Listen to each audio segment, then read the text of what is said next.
Hi everyone, in this video I'm continuing to take a look at question 16 from the 2012 Extension 2 HSC exam. I've just recorded a video on 16A part 1, so now I'm going to look at part 2. Now if you haven't looked at my video on part 1, it might be worth taking a look because actually this part 2 relies on the result in part 1. It might not look like it at first, but actually we can use the result from part 1 here. So part 2 asks, in how many ways can 10 identical coins be allocated to 4 different boxes? And at first glance it might look like this question is just totally independent of A part 1. It's just another combinatorial question. And it looks a little bit different to part 1 because in part 1 we had identical yellow discs and identical black discs, whereas here we've got identical coins but different boxes. So it kind of seems a little different, but actually as I work through what we're going to see is we can make use of part 1 to answer this. So let's take a look. So as I mentioned, we need to allocate 10 identical coins into 4 different boxes. And what I might do is I might draw up a little diagram because we're actually given numbers here, so it's a bit easier to picture a diagram. So first I might just draw up 10 coins. So let's arrange 10 coins in a row. They're identical, so I can just draw 1, 2, 3, 4, 5, 6, 7, 8, 9, 10. So there's our 10 coins. And basically we're trying to work out how do they get into 4 different boxes. Well, one way you could achieve that is you could kind of come up with, I guess, what I'll call dividers. We want to divide up these coins into, I guess, 4 different groups and then take those groups and put them in a box. So if I had, say, 3 dividers, let's just use a straight line here for a divider. 3 dividers would be enough to break this up into 4 groups, because I could pick where the first divider goes, say I put it here. Then I could pick where the next divider goes, let's say here. And then I could pick the final divider here. And in doing that, in putting those dividers in between, what we'd end up with is 1 group, 2 groups, 3 groups, 4 groups, and those groups could each go into the different boxes and we've achieved what we wanted to achieve.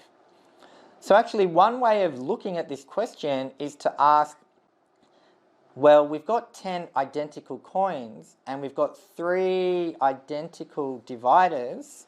How many ways can we arrange those 10 identical coins and those 3 identical dividers in a row? And then once we've done that, it's easy to put them into their boxes.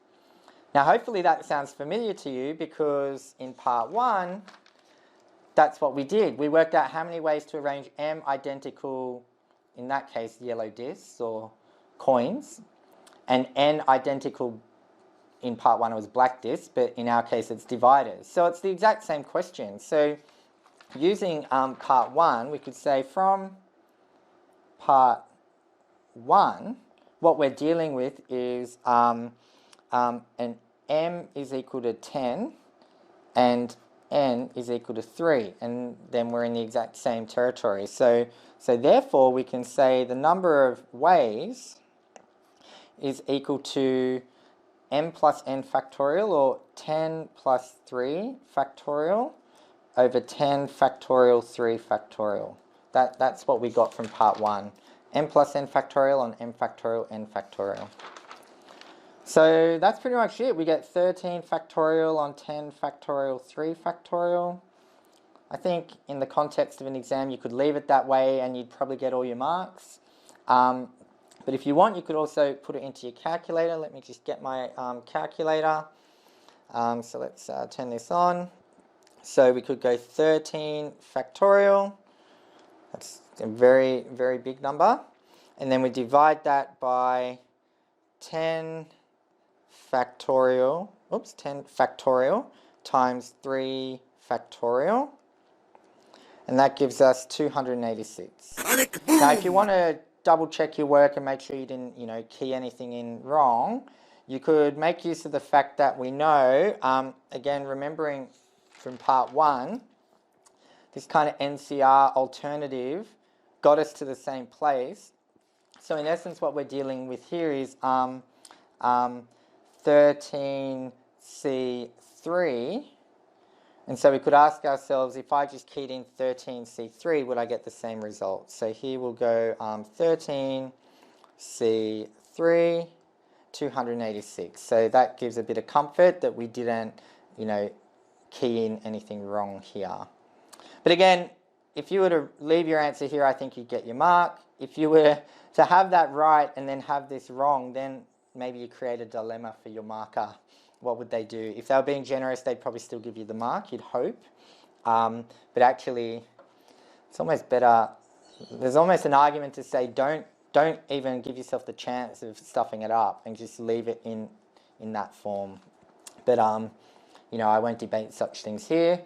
The main point, and hopefully it all made sense, is that the way you can tackle this part 2 is to make use of part 1. And that's often going to be the case. If I put my exam technique hat on, often when you have multi-part questions in these HSC exams, you'll notice that the parts are linked.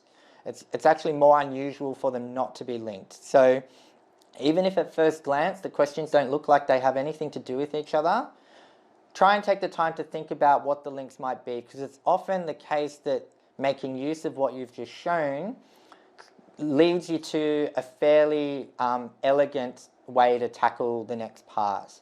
So in this case, it became very simple. We'd already done all the hard work in part 1, and then this just became plugging in some numbers. If you didn't make that link, maybe then this becomes a much more difficult question. You'd probably, in the end, re-perform all the thinking you did in part 1. So yeah, hopefully that makes sense, and you could follow along. In the next video, I'll start to take a look at question 16, part B. All right, tick boom.